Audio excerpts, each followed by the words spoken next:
It seemed like a dream come true for her. However, as we started talking about the wedding plans, I noticed a change in her behavior. Mia began having very strong opinions about everything, from the venue to the guest list, and even what I should wear. It felt like she wanted to control every part of the wedding, making it more about her vision than ours. William was stuck in the middle, trying to keep both his mom and me happy, which made things even harder. As the wedding planning went on, the tension grew, and it started affecting my relationship with William. We began arguing about things that usually wouldn't bother us, all because we were trying to balance our wishes with Mia's expectations. I realized if we didn't deal with this soon, it could harm our future together, so I suggested that William and I have a private talk to align our priorities and figure out how to handle the situation with Mia carefully. We agreed that our wedding should reflect what we both wanted and believed in. While we wanted to consider Mia's input, it was important for us to set clear boundaries. Together, we decided to sit down with Mia and gently but firmly explain our point of view. We hoped she would understand that while we valued her involvement, the final decisions would be ours. It was crucial for us to communicate openly to ensure our special day felt right for us as a couple. At first, it felt like a big moment, almost like I was gaining a new family member. Mia welcomed me warmly, eager to build a closer relationship. My excitement grew when she stayed with us for the weekend to help with wedding preparations and spend quality time together. I looked forward to bonding with her. However, as the weekend went on, her attitude began to change, and I started to feel uncomfortable. It began subtly on Saturday morning during breakfast. I made my favorite pancakes while William enjoyed his coffee outside. Mia smiled and commented, "Oh, I guess you don't worry too much about carbs, huh?" I laughed it off, but it hurt a little. Later, while looking through wedding dress catalogs, she pointed out a dress, saying it was beautiful but only suited for a certain body type, suggesting it wasn't for someone like me. I tried to brush it off, but her words made me feel self-conscious. During our shopping trip for decorations, Mia made another comment, this time about a friend's daughter who had lost weight for her wedding. She asked if I had considered doing the same. I was surprised and muttered something about being happy with my body, but her judgment was obvious. The next day, she went through my kitchen cupboards and remarked on the number of snacks I had, suggesting I should make healthier choices to avoid gaining weight before the wedding. Her constant focus on my weight was becoming upsetting. Even though her comments were always delivered with a smile and in a kind tone, they felt more and more pointed. What struck me the most was that she never made these remarks when William was around. When he was there, Mia was all charm and sweetness, but the moment he left the room, the criticisms started again. It felt like I was living in two different worlds, one where I was loved, and another where I was constantly judged. At first, I didn't want to bring this up with William. We were newly engaged and so happy, and I didn't want to cause any problems. I told myself I could handle the situation. After all, I had always been proud of my curvy figure and confident in my own skin, something I had worked hard to achieve. Mia's comments were more annoying than truly hurtful, and I was determined not to let them affect my self-esteem.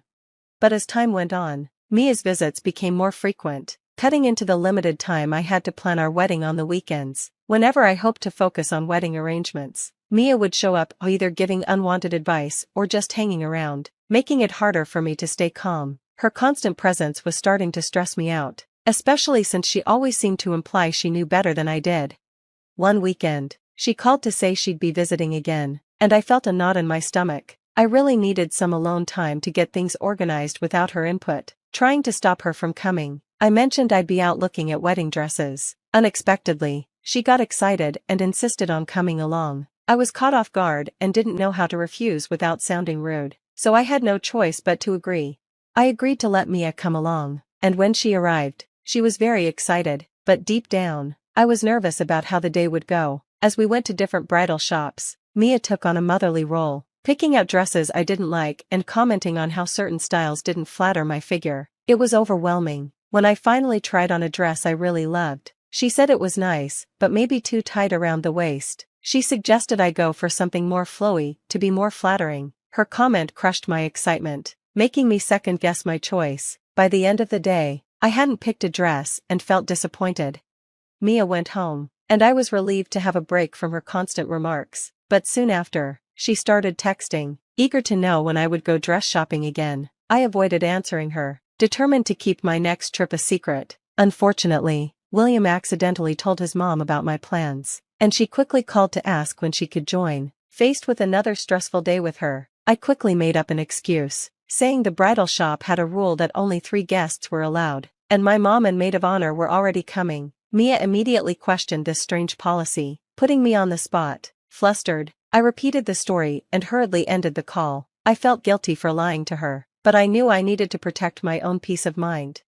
Even though I felt bad, I reminded myself that this day was supposed to be fun and exciting. I decided to focus on the positives and enjoy the support of my mom and maid of honor. When they picked me up, I put the guilt behind me and focused on having a good time. It didn't take long before I found a dress that felt perfect, almost like it was made just for me. Afterward, Mia stopped calling or texting me. She still spoke to William, which eased any tension between them, but she didn't reach out to me.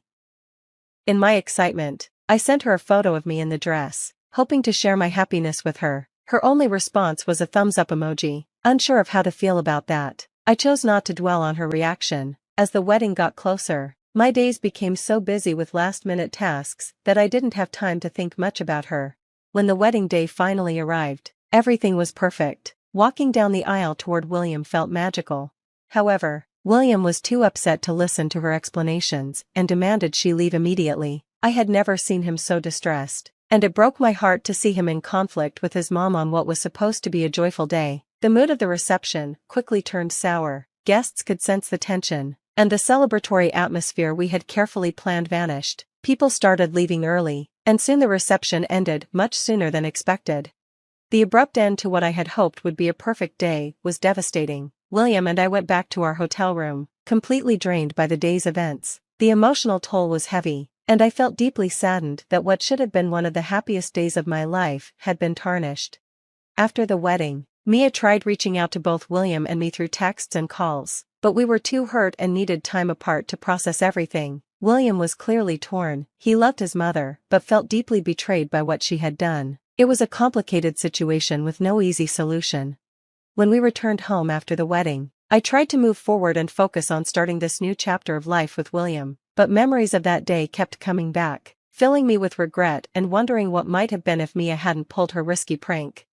Thankfully, our honeymoon provided a much-needed break. We threw ourselves into new experiences, enjoying moments of pure happiness and companionship, free from the recent stress. For those 5 weeks, life felt wonderfully normal, but reality hit as soon as we returned. When we pulled into our driveway, Mia was waiting for us at the doorstep. My heart sank, and anxiety gripped me. I knew this confrontation was coming, but I wasn't ready for it to happen so soon.